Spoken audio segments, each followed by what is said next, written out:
Hello and welcome back to Absurdity. My name is Ryan Becker, and I am joined by my steadfast rock of a co-host, Henry Johnson. Henry, hi. I'm not sure if that means you think I'm hard-headed or just built. I mean, you can be, but so can I. And I think hard-headed people make the best podcast hosts. So I'm okay with it. But no, it's because you've always been a rock for me. You've always been a support for me, and you've been. Since the day that we both realized that our presuppositions about each other were wrong, you and I have. Yeah, that was true. Totally true. Have we told that story on Absurdity? We have not. Basically, I had the impression that that Henry walked around with a stick going up his rear end 24/7. And Henry had Henry, what was your impression of me? I thought you were just a really phlegmatic hippie. That sounds about right. I am phlegmatic, so that was accurate. The hippie part, I mean, it just depends on what I'm wearing on any given day. But I just remember you would show up to meetings the first couple meetings I see you, and you were always just like, we would go to meetings, and all of it, I maybe had fallen for the system and was always in business casual and whatever. And you'd show up in like flip flops and shorts and a t-shirt, and I was just like, phlegmatic hippie. So we would go. So but of course, now I've gone that direction, so I have no right to talk. That's right. So our denomination has a lot of like joint pastors meetings and things. Like our denomination does a whole lot together. And so once a year in our conference, which was the Carolina conference, so this was at the time is North and South Carolina. All Seventh-day Adventist churches are coordinated by the conference office. And they were holding pastors' meetings to justify their existence. Exactly. We're not saying I can say good that. or I don't bad think existence. Yeah, we're just gonna say that they exist, and we're just informing you. So at these meetings, I was a brand new pastor, fresh out of college, and I was like, "Well, I need to impress. I need to show up. I don't know what this is going to be like." And so, yeah, the first day I showed up in business casual and more on the business side, to be honest. And I really wanted to play the game. I drink energy drinks. I hid those. I was very strategic. And then I quickly realized two things. Number one, I wasn't being true to who I am. And if I was not going to be true to who I am, then within reason, that doesn't mean I need to go and tick everyone off for no reason, but I'm going to be who I am. So number one, I realized if I'm going to be true to who I am, then I should just be who I am. And if I present something to everyone else here that isn't me, then I have to keep that image up for the rest of my time in employment here. And then number two, this actually really, really bothered me, the hypocriticalness of older pastors. But I've heard so many older pastors just bemoan younger generations and talk about how they don't care and they're going to ruin the church. I've heard this nonstop. And here I was, a new pastor trying to meet people and trying to meet older pastors looking for mentors too, and basically given the cold shoulder by everyone. And in that moment, I was like, cool, I don't care about your opinion even less than I did before. Like, I cared before because I wanted to pay respect and I wanted to learn from people who've trodden this path ahead of me. But nah, I'm good now. I don't care. Your opinion literally does not matter to me at all. And from then on out, yeah, flip-flops, rolled up jeans, shorts, t-shirts, drinking my can of Monster in front of everyone. I wasn't trying to flagrantly angry everyone, but I was there. Yeah, I mean, and credit to you, I guess, but that was just a long way of saying, he was new. I'd been working in this arena for a while before you showed up, and I did not know you. And I was just like, whatever, probably not. We're probably just not going to mesh. That's just not how that runs. And then, as you said, I probably came across because of that is that the entire cornfield was up my rear end. And it's actually, ironic that we met through how do I put this? It was someone we both knew through different circles. And needless to say, my relationship with them tanked. And, it was probably for the best. Well, I know it was for the best that happened. But in any case, through that event, we had another activity our employer was making us all do. So, kind of hostages make great friends, right? Yep.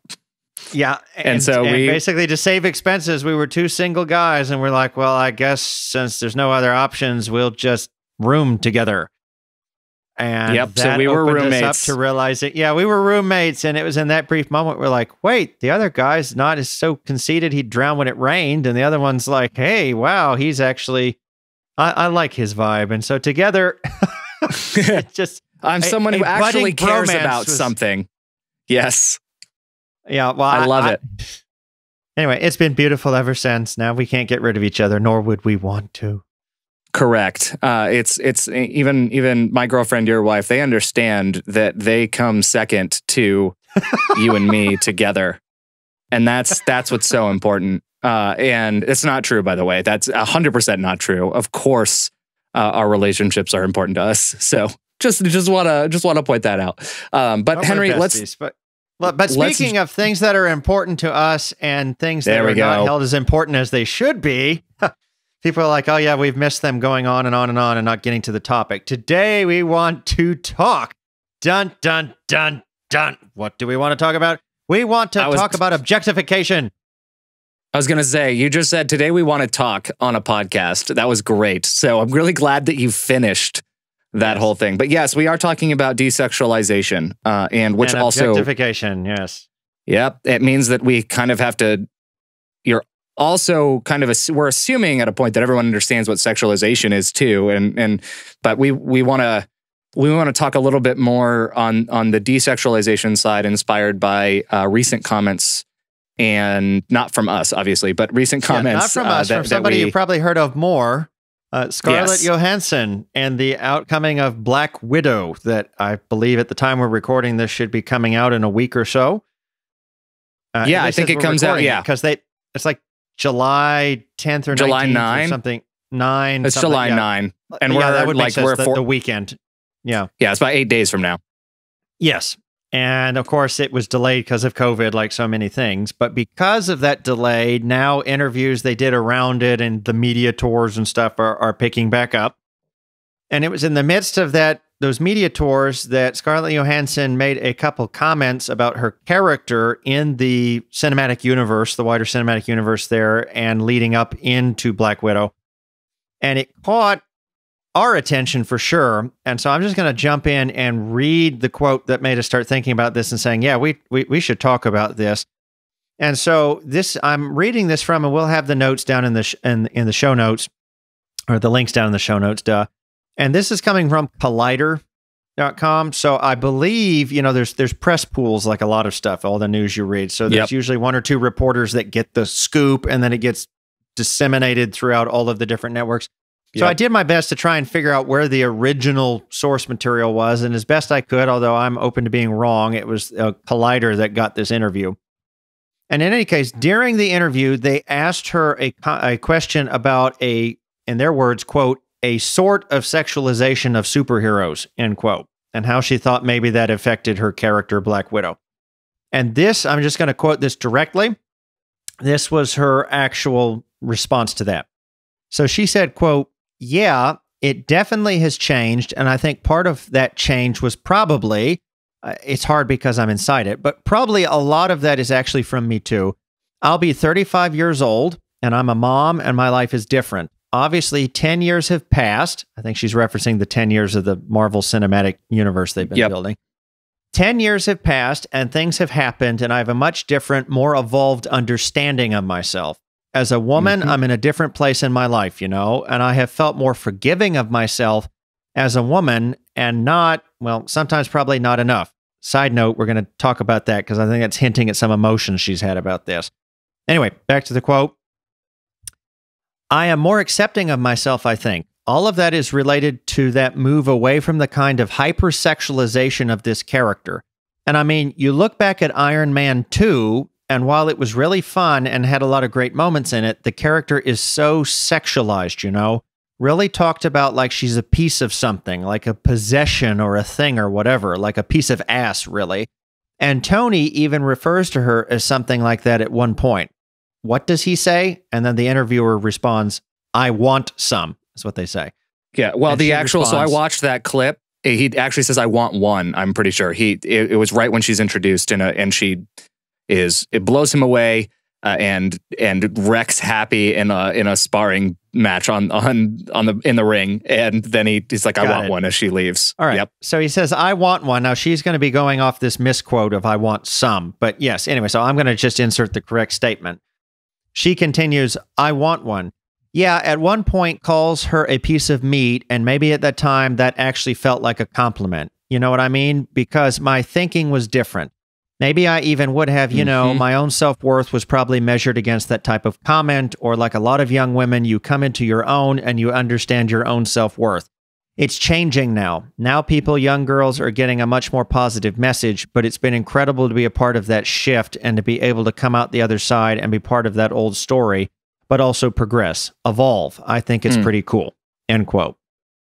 So that was the whole 2 paragraphs of her statement to that. But really what caught my attention was really in the initial point, as I was saying, it started hinting at some of, I think, the sexualization we see across society, not just in the movie, and Miss Scarlett just dealing with that in her own way and coming to terms with it, acting in Black Widow, and then making this comment about the Tony Stark character. I don't want to impugn the nature of the actor. Obviously, they're repeating stuff that's been written for them.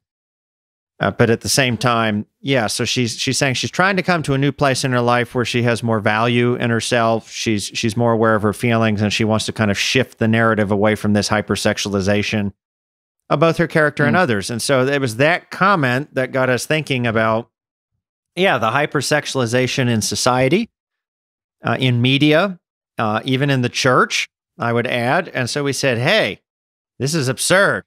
Let's talk. This is interesting because I recently took my girlfriend through watching Mad Men. And Henry, have you seen Mad Men? I've only seen a little bit of the beginning of that's all it takes. I was not really interested. So it really is a wild show, but what it does is it doesn't shy away from some of the kind of cultural realities of the time. And it even incorporates, 50s and 60s. It even incorporates major historical moments as well into the show. But this makes me think of that, because here you had a woman in Scarlett Johansson who signed up to do Iron Man 2 and was sexualized. And in one interview, she even says, I was basically typecast into this, probably by a bunch of dudes in suits and in the industry. And she almost takes it as a compliment. And now she understands, and probably, I don't think she would do that again. But then you also have Mad Men, where all of these women knew exactly what they were doing and portraying a former way of things. Yeah. And it just makes me feel a little interesting on the idea of consent when it comes to what an actor does on screen. And this is where you said, no one go after Robert Downey Jr. here, because it's a line being said. And I was thinking, if I'm a guy in that situation and there's a line like this or whatever, it may be that I'm so in character I don't even think about the fact that this is what this is actually doing, what it means. Yeah. But the other assumption is that the woman might be, Scarlett might consent to doing this. And so while I may be uncomfortable with the line, that is the character as a Playboy billionaire. And so I do it assuming that she's given her consent by being here, granted contractual obligations, notwithstanding. But it just makes me It's just really interesting for what reasons women choose to go into these kinds of roles, and men too, by the way, because objectification happens for men as well. And just what goes into those decisions and what mindset they have as they play these characters. And Mad Men is kind of this voluntary portrayal, intentionally so. It's not like one line or just kind of hints and glances and different scenes in the movie. Like, the whole point is that they're being sexualized and being reduced to only the role of assistants and secretaries.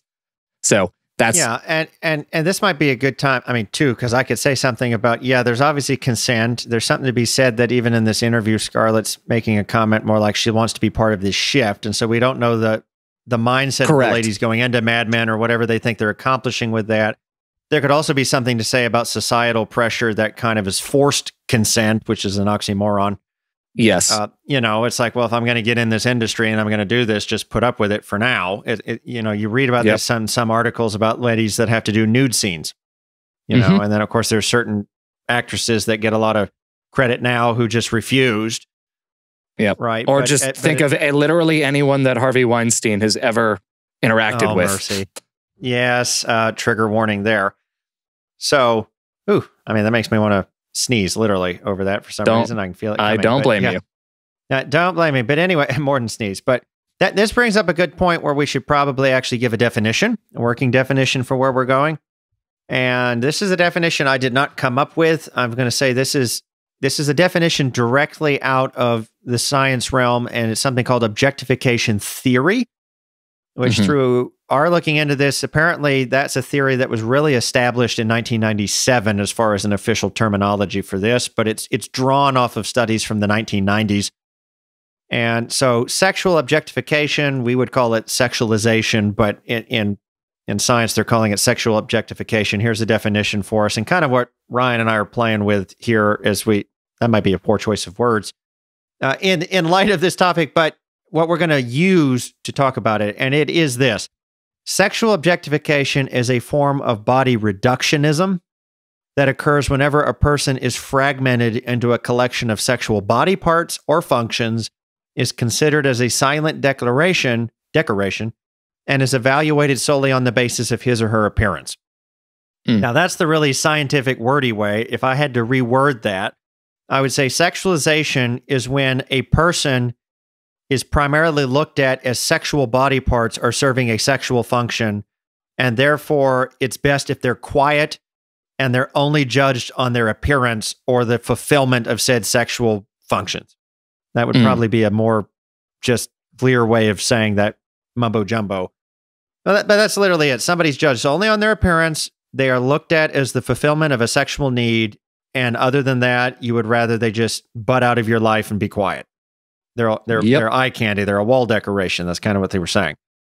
That their only point is to serve a sexual end.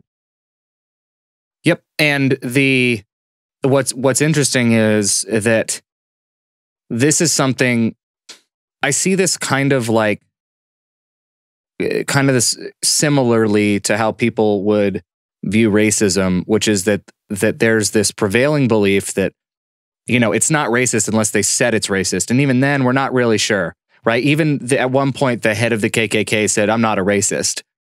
And, so as long as they don't admit it, that was a big thing. When I made a video over a year ago now about the Amy Cooper incident, the big thing, which is in Central Park, the same day as the George Floyd shooting, the big thing that came out was, how do you know it? You can't know that that's racist. You can't show that that's racist intent because she didn't say it and she wasn't.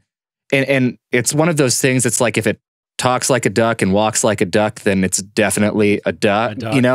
So this is one of those things that when someone objectifies someone else, it's likely they're not thinking of that definition, or they're not thinking of the kind of the outcomes of what they're actually doing, but that doesn't change what they're actually doing. And if you're driving in the wrong way on the wrong side of the road, if you're if you're in America, you go to Europe and you start driving and you drive on the right side of the road, well, you're actually driving on the wrong side of the road, right? Let's be fair. You would be fine everywhere in Europe except Ireland and the UK. Okay, there you go. So Ireland and the UK, let's go with those two specifically. So, the reality is you can think you're not doing something, or you can think you're doing something right, and in reality, you're actually doing something completely wrong.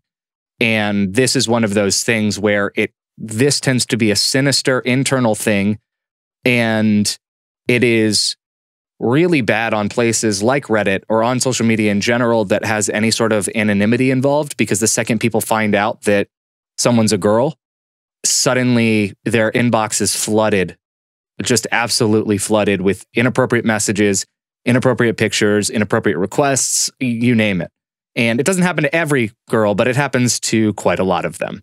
And it's just, this is the culture that we're in, is this hypersexualization, this objectification of women. The adage is true, unfortunately, that sex sells.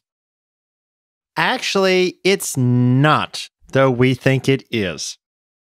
Okay, so this will be fun. I didn't know we were going here, but cool. We get to jump right into this. So we're here. So what I mean by that is not that society doesn't operate from the assumption that sex sells, but actually some of the latest research that's coming out of the marketing field and scientific studies on this is starting to call into question whether sex actually sells, and this isn't just society forcing these roles to continue.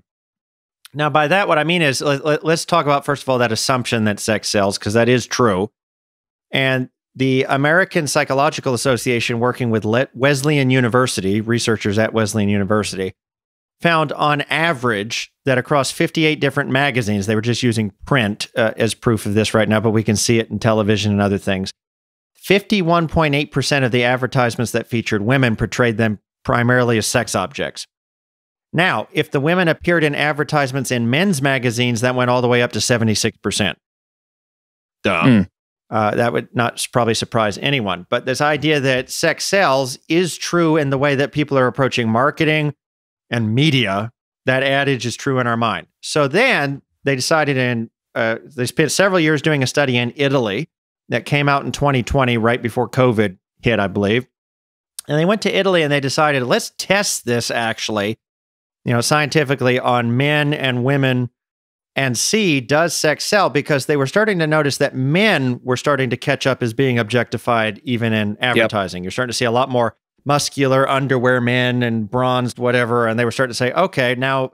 Oh, so like Abercrombie and Fitch in the mid to late or like the early thousands. Has that ever stopped with them? I don't. No, it hasn't. But I just that's the last time guys would go to get their advertising brochures. Yeah, no, that's the. I had this whole thing planned out in high school of like making a Where's Waldo game, but it was like the nipple in Abercrombie advertisements because there was always one on a guy, like obviously on the guy because advertisements, but like was always one in chest, every photo, everything. Yeah. Yep. That was a real thing. All the Beckham advertisements now for him doing like cologne, but he's in underwear. And I'm like, okay, whatever. Anyway. Yeah. But our reaction to that's going to prove this study. So anyway, so they decided they were going to go do a study and they were going to figure out, okay, does sex actually sell? What are the reactions to people that are watching these advertisements with female and male models? And what are the responses and emotions that come out of that?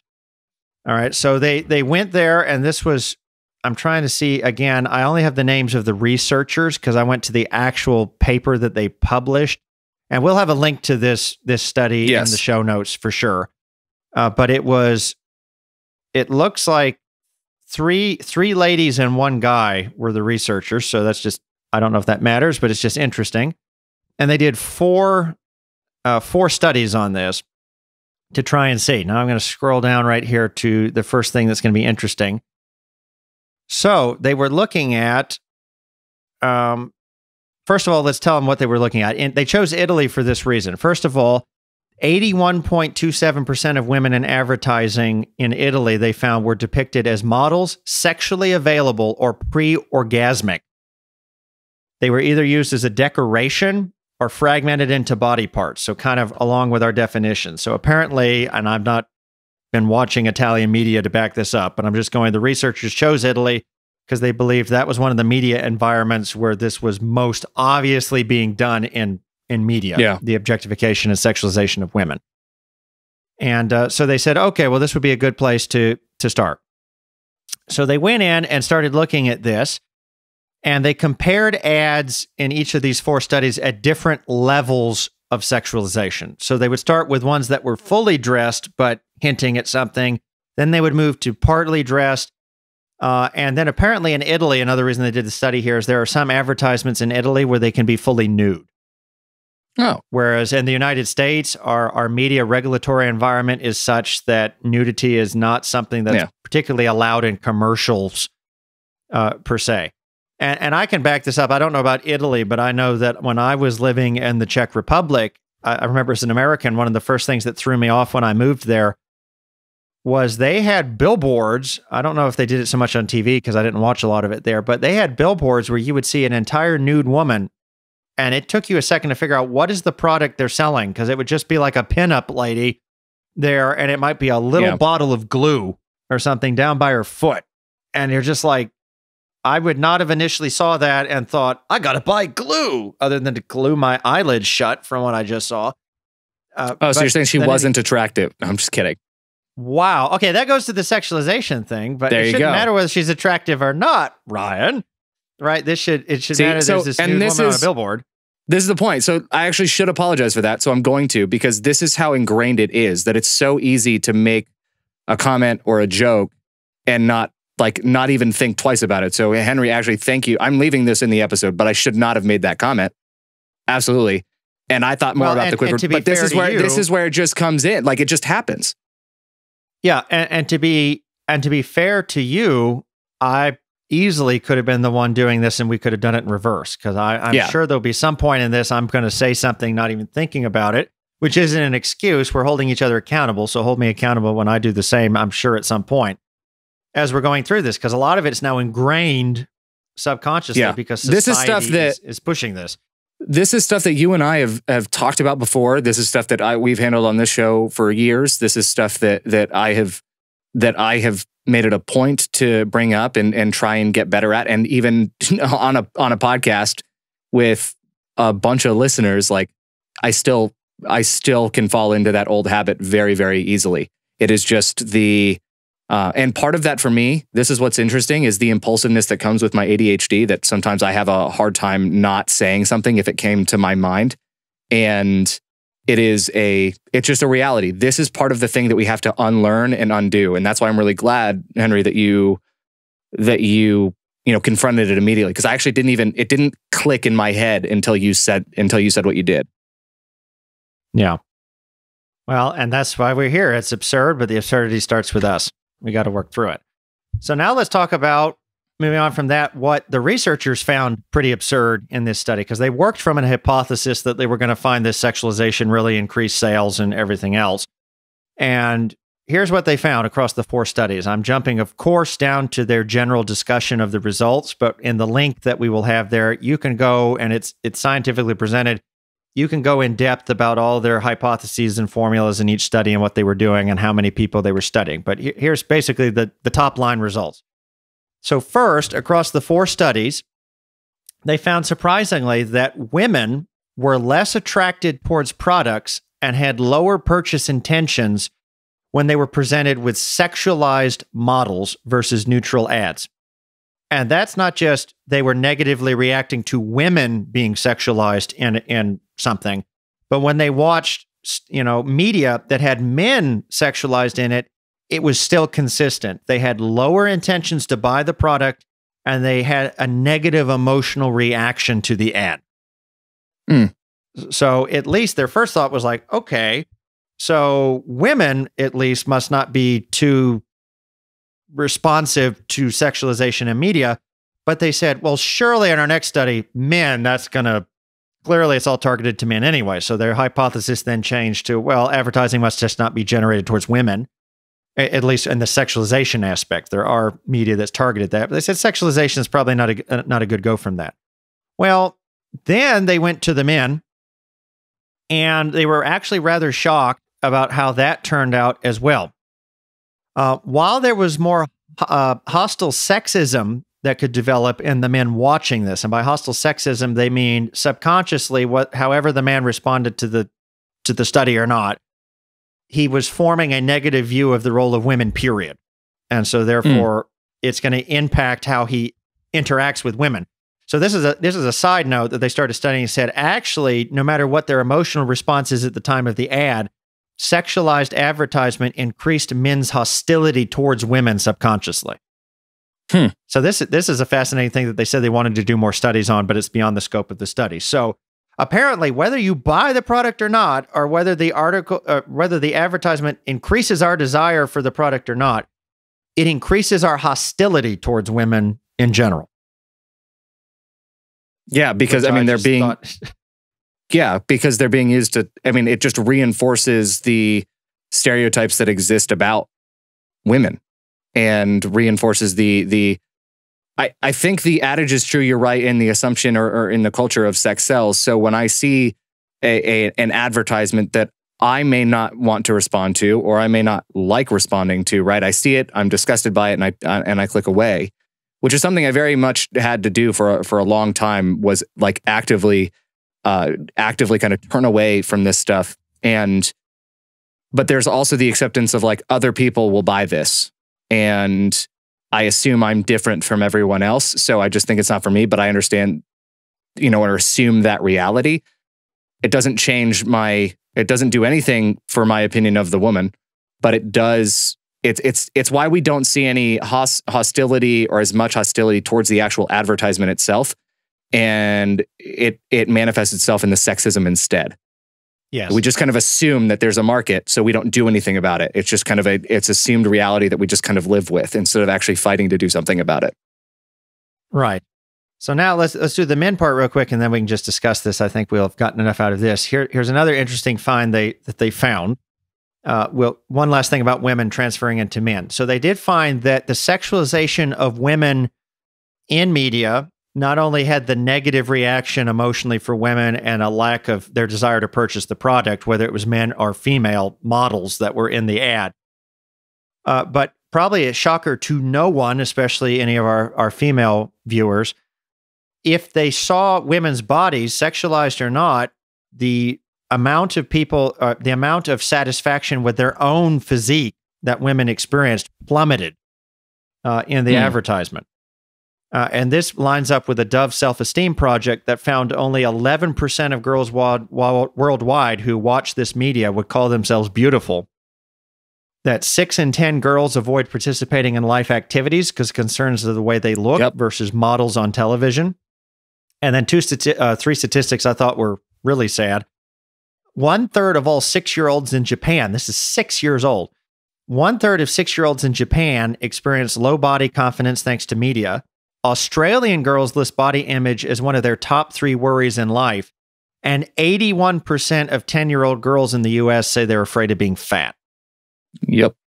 And again, they take this from these studies. So now, probably to some people listening, that doesn't shock us. Well, now watch what happens when they flip all of this stuff to men.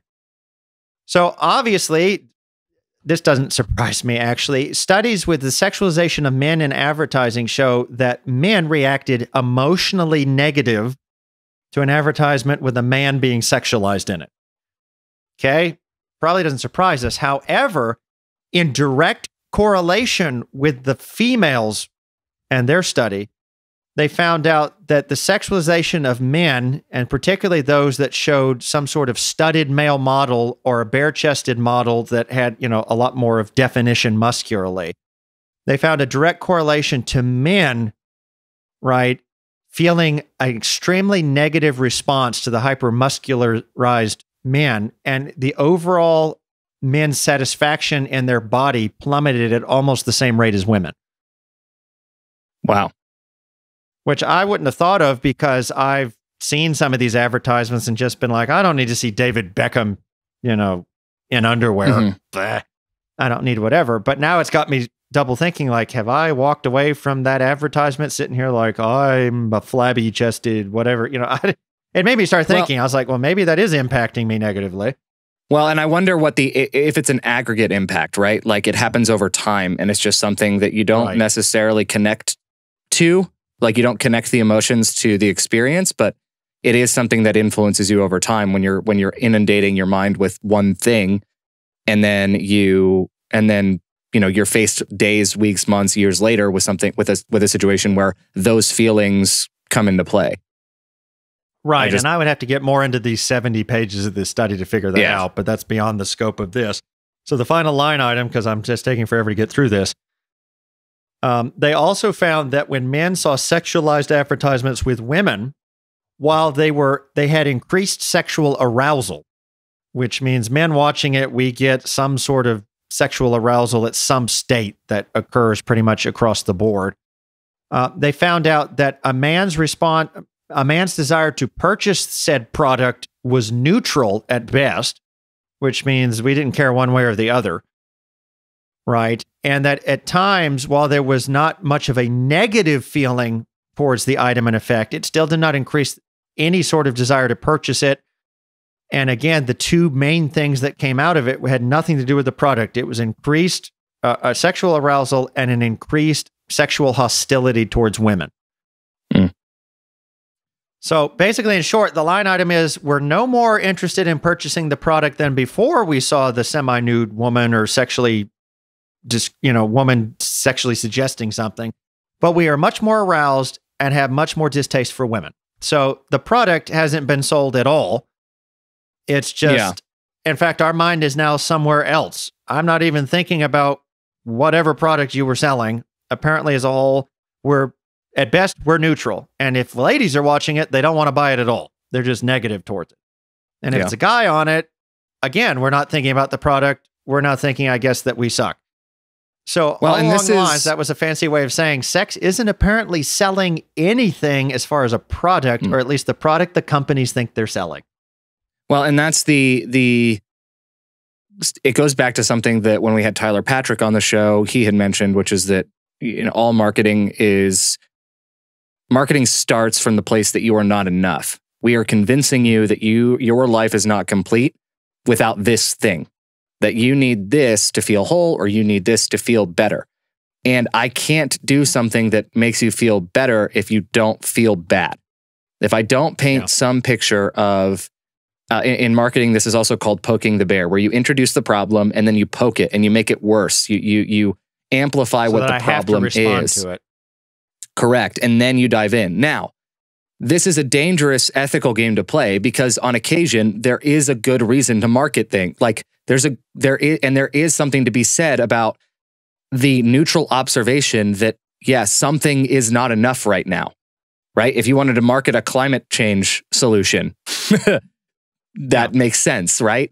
But when it starts talking about, when you start getting into the categories of self-worth and esteem and you are not enough without this product, then I also have to paint the ideal of where you should be or where I believe you should be if you use my product. And that creates a ton of issues. And yes, is absolutely the reason that people have body issues and body image problems.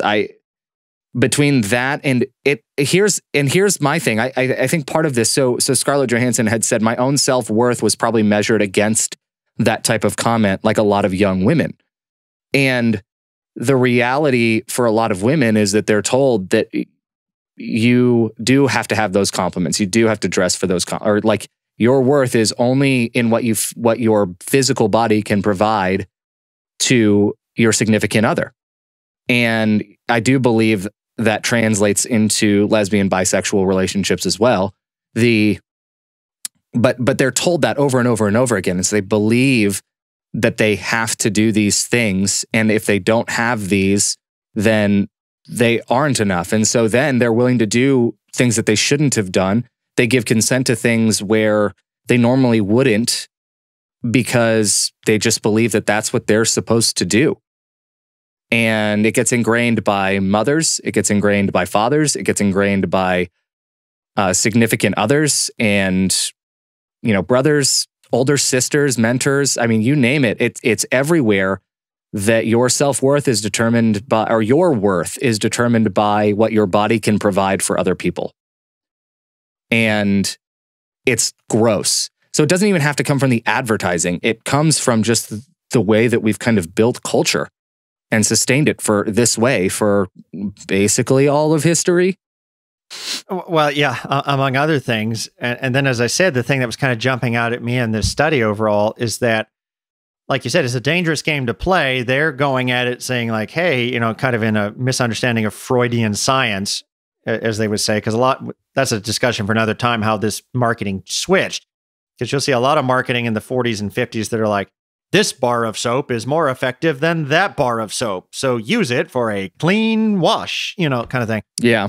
And it was just, almost, we look at it now like dumb. Like it was all about the product itself. And we're like, that's stupid. And like nowadays, advertisement has nothing to do with the product itself. It has to do with how you're going to feel with it and how it, it doesn't say whether it's better or not or whatnot. But I almost feel like corporations and things are they think they're doing one thing. Look, I'm selling this thing. And now science is starting to bear out. You're not actually selling your product. You're selling a different product you didn't know you were selling.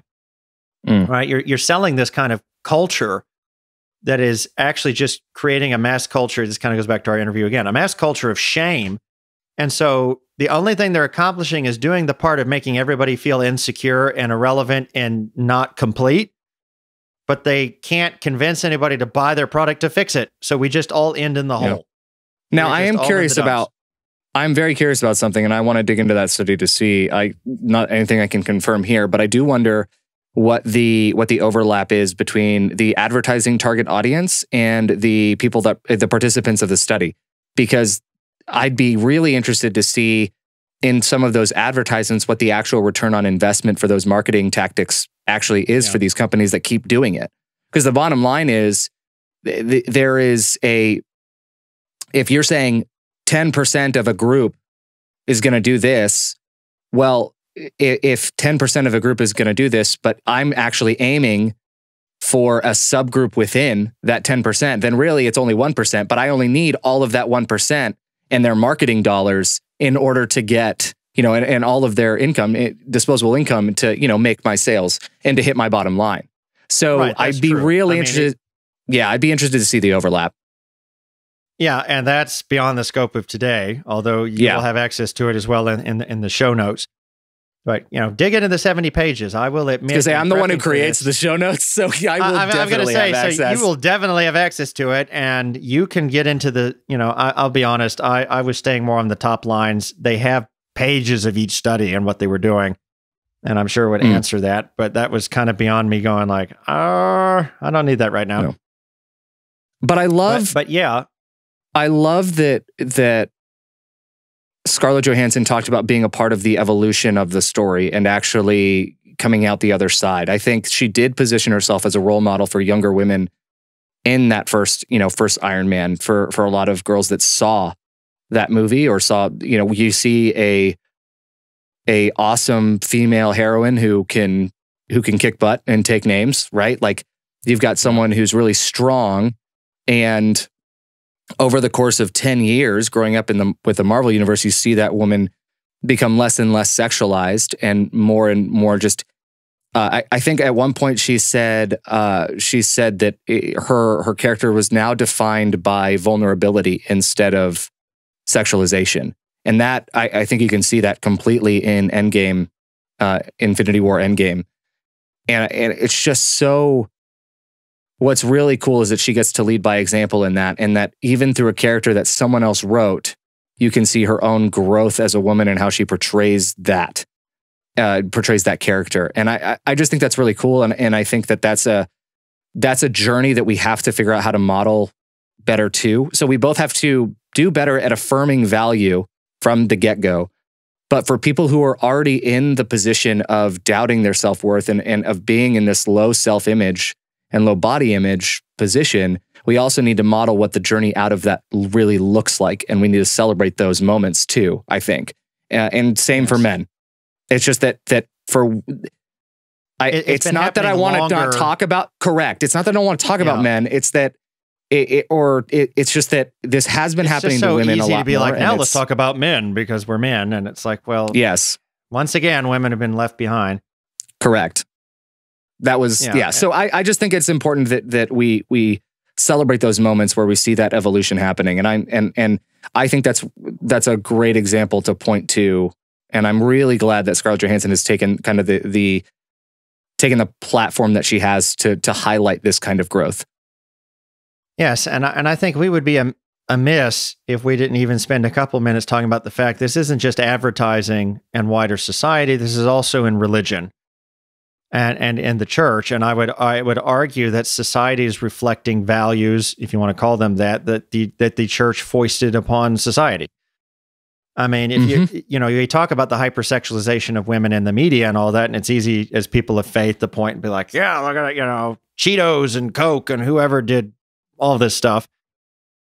And the point is, if you sit in most religious communities, women have been hypersexualized, even if they wouldn't think of it as that way. Yeah, we may not be parading them up front in bikinis to read the scripture, right? And being like, get this version of the Bible now, and you too can see my tit. You know, we're not doing it that way, but we're almost doing an inverse of the exact same thing, right? Where churches in the West, we tend to because we bought the lie of their hypersexualization and we only view them as sex objects, now there's an inverse fear of their sexualization, which just continues the stereotype, right? So now the fear is, well, don't worry, men, women, the way they dress is going to lead your brother astray, because you're just a sex object. Or now that you're married, remember, your only job is to pleasure your husband sexually because you are a sex object.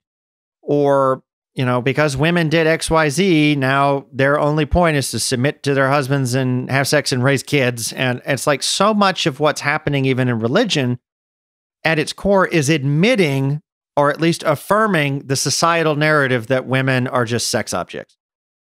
Yeah, I was actually going to say, I preached a sermon on this around Christmas. I made this my Christmas sermon.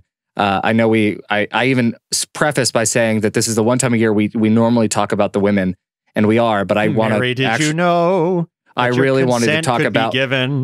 Yeah, I wanted to talk about Joseph, because think about the cultural reality and what in the historical context of what happens if Joseph truly doesn't buy the story, which he eventually does, but. Well, if he doesn't, an angel talking to him. Yes, it did. But what happens to Mary if he doesn't if he doesn't end up buying into the story and walks away? Yep. Like this isn't a new thing within religious culture. And I'm not going to throw the baby out with the bathwater and say, so down with religion talking then. About the Mary and Joseph story. Correct. I think we need to, we have a lot to apologize for and make up for. And especially in our own denomination, for how women have been treated.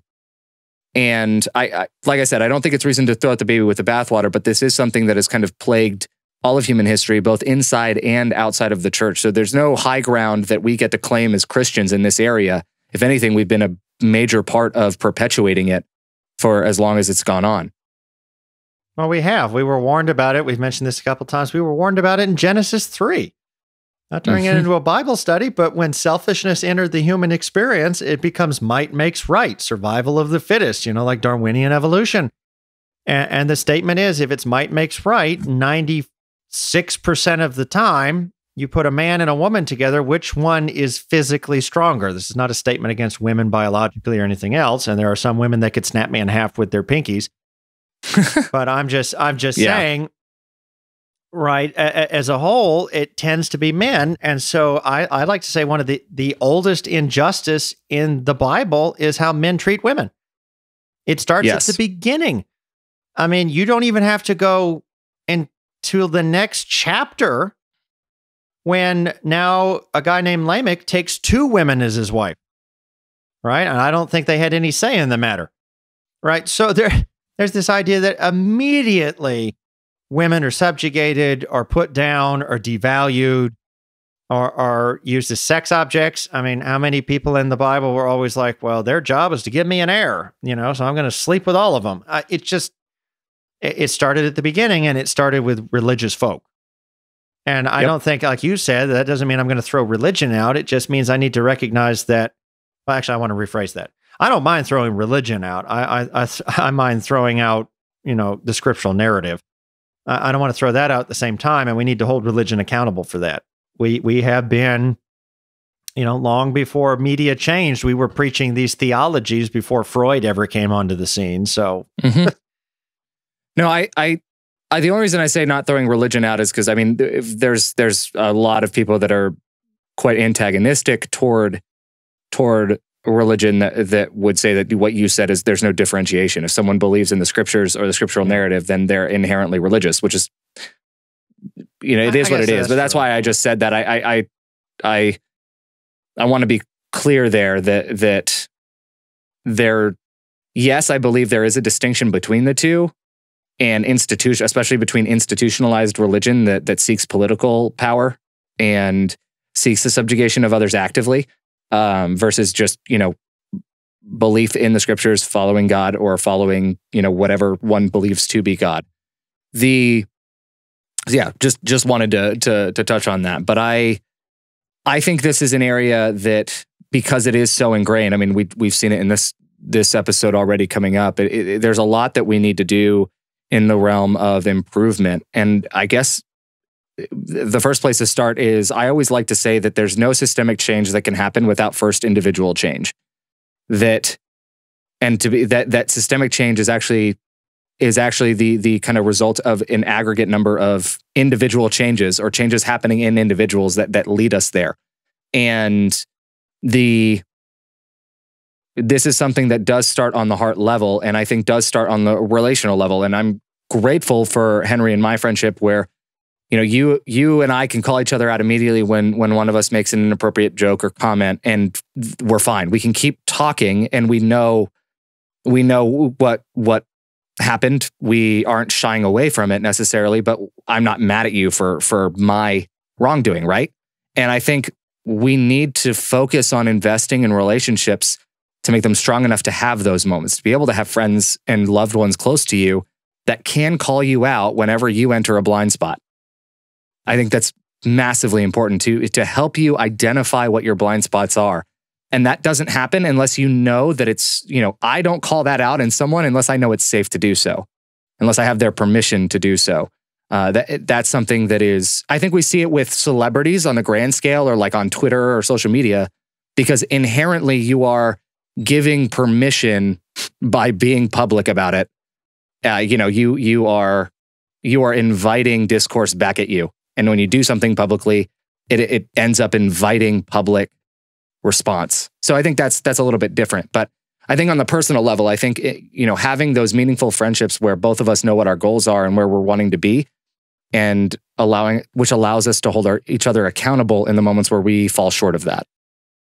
Yeah. No, absolutely. It's all about accountability, which I would argue, biblically speaking, is what the church community is supposed to be, that safe place of accountability. Right? Now, by safe, I don't mean you don't feel uncomfortable about it, but this should be the realm in which we are moving towards the higher ideal. We are moving towards the standard. And the first step to recovery is admitting you even have a problem. Now, let's be honest, for the most part, the only problem we, quote, admit to having is that women apparently are going to lead you and I astray just by the way they look. To which I want to respond, listen, you can't stop a bird from pooping in your hair, which... Side note, I'm going to just say a funny story to lighten this up a minute. I can't believe I'm going to admit this out in public, but it first ever happened to me like a couple weeks ago. This should have been a precursor to warning to some things that were going to start happening in my life. My wife and I were literally walking the dog, bright sunshine in a part of the neighborhood, no trees, no nothing.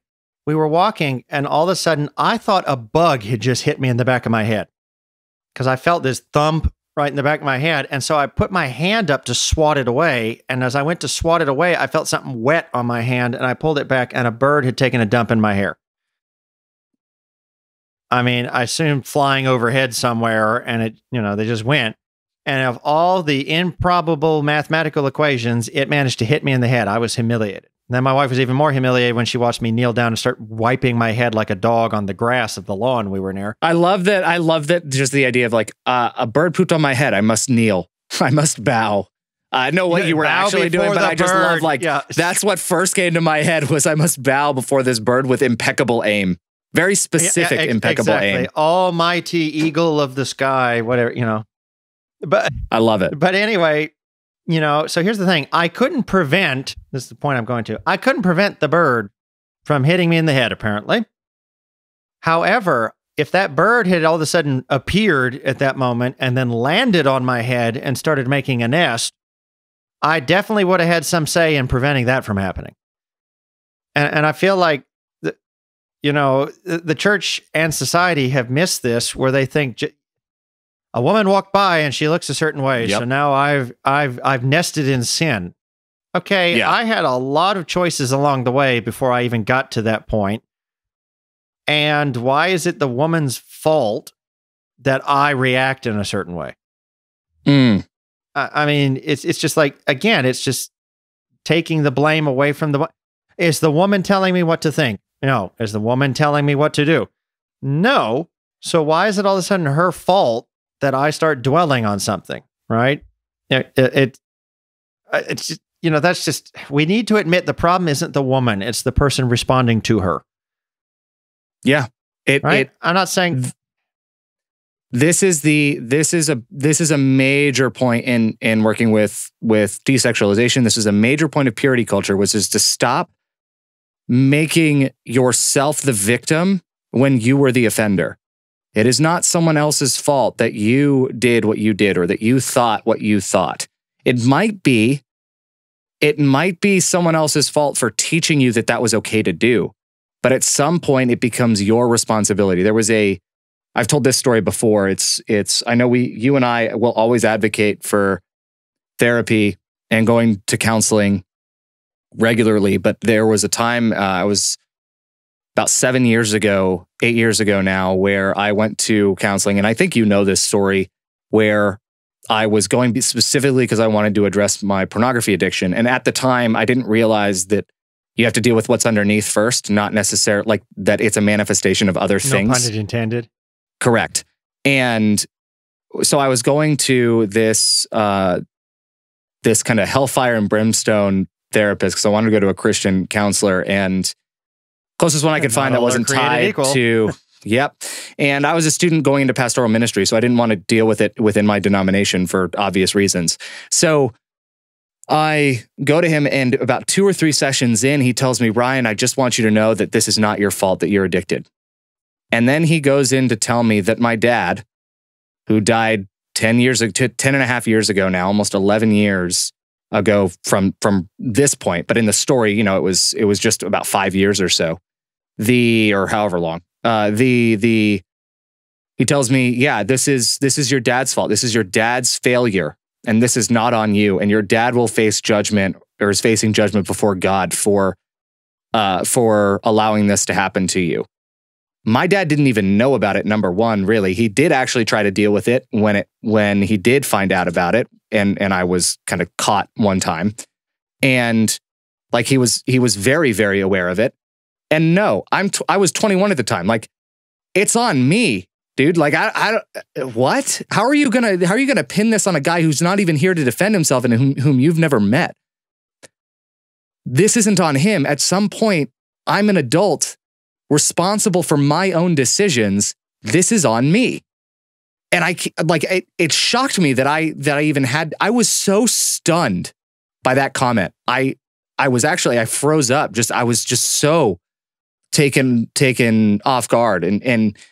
But this is what we do internally. What that therapist did, or counselor, I won't even say therapist, what that counselor did, that is what we often do when it comes to this specific topic, where I'll say, you caused me to fall, not my failure to guard my own heart, my decision to do this is why is the problem.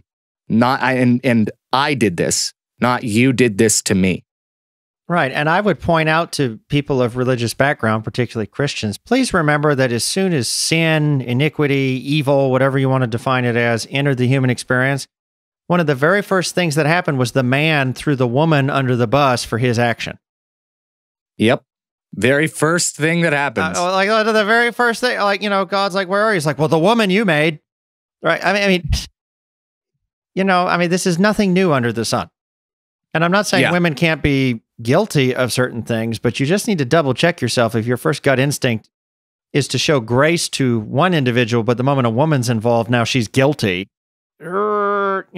And by the way, in the ultimate irony, this happens a lot in faiths that we elevate someone like Mary, right? So she's a huge figure in Christianity, the Blessed Virgin, the Blessed Mother, whatever. And at the same time, the people that venerate a woman destroy her and all the other women that they meet, right? So they, if you want to get really, whether I agree with this theology or not, so you believe there's something noble and beautiful about the Blessed Virgin, but anyone that bears any of her same semblance or likeness in life, you can treat like garbage because she's Satan's object to destroy you? Like, that does not compute. Like, again, I could pick on our own faith. Our own denomination has had an abysmal record with women, and yet a woman helped found the church. Like, how do you have a woman help found it, and then we're still like, yes, they suck.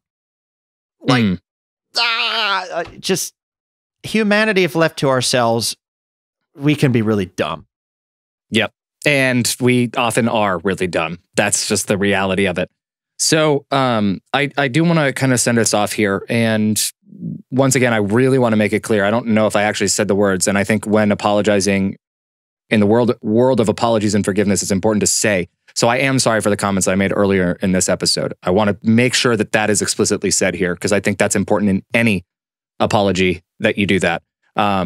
Number two, I hope that people have learned something from this episode, whether it's from us talking, from the study, from the comments. We are sourcing everything, so you're welcome to go into the show notes and dive into that. I do think that we need to hold each other accountable better when it comes to these things. And no, that doesn't mean necessarily we remove anyone in our life that ever does these things, or, oh, you're a friend who's made these jokes in the past, so I'm done now because I've realized that I don't want that in my life. But rather, this is a time where we need to learn boundary setting. This is an opportunity for us to learn those boundaries and what it looks like to actually enforce those boundaries with our friends. And I have someone who I almost had to pull a restraining order on at one point. And that person, when they're around me, it's been probably a little over a year since they've last spoken to me or tried to speak to me, but occasionally I still run into them. And if they say any word to me, I ignore them and keep walking. But if they come up to me, and I don't care who I'm with, I don't care if it's strangers that I'm with, people I just met, or my best friends, I will very, very loudly and very, very forwardly say, that I have forbidden you from talking to me because you have violated my boundaries, you've disrespected my boundaries, and I've asked you to stop talking to me. And just so we're clear, this is me we're talking about, meaning that someone had to go pretty far for me to get to the point that I don't care about anyone else's opinion when I draw the line and when I enforce my boundary. So this is something, that's how significant this is. And it's important that we learn how to have boundaries, learn how to enforce those boundaries in our friendships, because I believe that means that the people that we have around us at the point that we have those boundaries in place are the exact people that we do want around us and that we do want to have that journey of life together with. So I would highly encourage people in that direction. And Henry, before I send us off, I'd love to throw it back to you for any final thoughts that you have as well. Well, first of all, thank you for modeling the kind of behavior that we're talking about here, because that's the only thing that's going to start, breaking through this issue. And I would admit, just inspired by you, I go on a limb and say that I want to apologize for all the times I've consumed media in a way, and whether publicly or not, I have, I'm trying to think back when I've watched Iron Man 2 or whatever, and I'm sure, just knowing me, I smirked at comments like that. Or I have even done things like watched Wonder Woman, which I know is switching universes, but, you'll watch that and you'll be like, I like her as Wonder Woman because she's really pretty. Well, okay, there's one thing about recognizing that someone, is attractive, but it's another thing if, again, a lot of my assessments and judgments in media and whatnot, I'm not immune from, how do they look? Or, I wonder what it'd be like to be with them or whatever. And that's the first step to recovery is you have to grapple with your own inner demons. You have to recognize where that is going. And then ask for those you trust, especially I would assume women around you, people like my wife, your girlfriend, whatever, and go, hey, help me in this, help me grow into, it's not, and the Bible would talk about, it's not that it's wrong to be aroused by somebody or be attracted to them, but there has to be boundaries and consent involved in that. And of course, it's one thing if you can't control the initial thought that goes into your mind. We're not saying we need thought police, but you can definitely control if you dwell on it. It's one thing if I see a passing thing and go, oh man, she's hot. It's another thing if I spend the next 2 hours undressing her in my mind and then going and, masturbating or something else over her. It's all on you, man. By the that second point, look, what is it? You can't control the first look, but you can control the second. I think that's the saying. Yep. Yeah. And so I would just say that I want to admit to where I have failed, because I'm part of society and in this same boat with everyone. I've failed in the objectification and sexualization of women. And in fact, like you, I had a porn addiction for a good long time, and it was all of that objectifying and sexualization. I think I struggled in a lot of my relationships because I mean, even my obsession, that could have been a topic for another time, the church's obsession with marriage, as if it is the ultimate ideal of whatever. I mean, part of it, I had that obsession because I was like, that's the only way I'm going to get sex. And it had nothing to do about who I was going to marry or who I was going to, whatever, that's another form of sexualization. So I want to own up to that and say it's publicly, that's not right. And I can't change the past, but I can change the present. And I want to be held accountable to that. And I'm very thankful to Scarlett Johansson and others, whether they're in Mad Men or something else. We don't know the stories of these women that are acting in these roles and the reasons why they are doing so. But I applaud those that are trying to press the boundaries away from just stereotypes and sexualization and make strong, appropriate, and equally treated female characters. And I long for the day when, you know, you could say it's too much to ask for, but I would love to see our media treat women more fairly and less sexually all the way around. And I think everyone's going to win when that happens. So I applaud them for, you can say, well, they're movie stars. It's easy for them to say. Well, it's easy, but it's not, because you and I don't work in Hollywood and we don't know what they face. And I'm just thankful that we're at least reaching a point as a society that they feel safe enough to talk about it without immediate threats to their jobs or livelihood or whatnot. And so I say, you go, girl. Yeah, absolutely. And so with that, thank you, Henry, for your thoughts here and for your transparency as well. And I am interested to talk about the marriage side of things. I think we need a whole overhaul of that theology and that whole platform. But I'd also be interested at some point for us to talk about the reverse of this, or where there is positive sexualization, because there is a place for sexualization, and that Song place, of Songs, anyone? Yeah, exactly. There is your neck is like the Tower of David. There is a place within relationships and romance where that is a good thing and a thing to be celebrated. And there's also the importance of a woman's agency and power to make her own choices and decide what she will do. So all of that is something that I think we didn't even touch on and that we can dive into in the future as well. So I think we'll be revisiting this topic soon.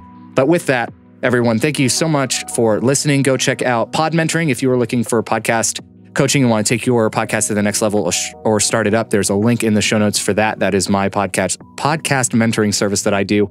And thank you guys so much for listening, for subscribing, for commenting, and letting us know your thoughts. And with that, we'll see you next week.